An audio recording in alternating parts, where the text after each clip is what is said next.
Part 5. Hi, I'm Daz. So, I got transferred to Patworth, as I said. That was an interesting journey because guess what? There was a crash on the A14 and it took me an hour and a half to get there, and they had to go the back road, and it was a very bumpy ambulance, so that wasn't fun. Anyway, once I got to Patworth, obviously we're talking about the top heart hospital in the country, really. And so lots of series of tests were taking place, and eventually they said to me that my heart had part of it had died off, and they said that operating on it would probably make it worse. And they said, we're transferring you to the transplant team.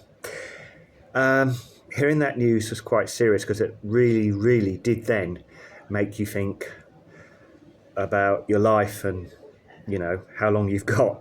Because I asked, how long will my old heart last? And they said only a few months. So I knew things were quite serious then, but I didn't know they were quite that serious. But it's interesting, you start thinking a lot when you're given news like that, that, you know, that your life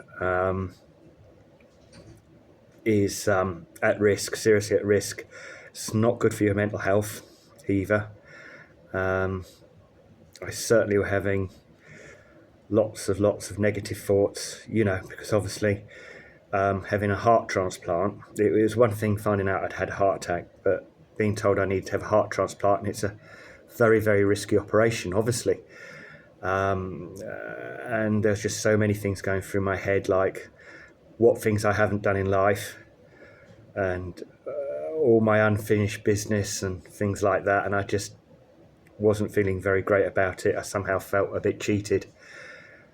You know, so it's a big thing. Obviously, you get support, but it's still a big thing to hear suddenly. You know, 1 minute you've had a heart attack, and next minute you've got to have a very major operation. And with what I said in the previous one about me not liking hospitals and needles and things, it was just horrendous for me because I just felt like, oh, why is this happening?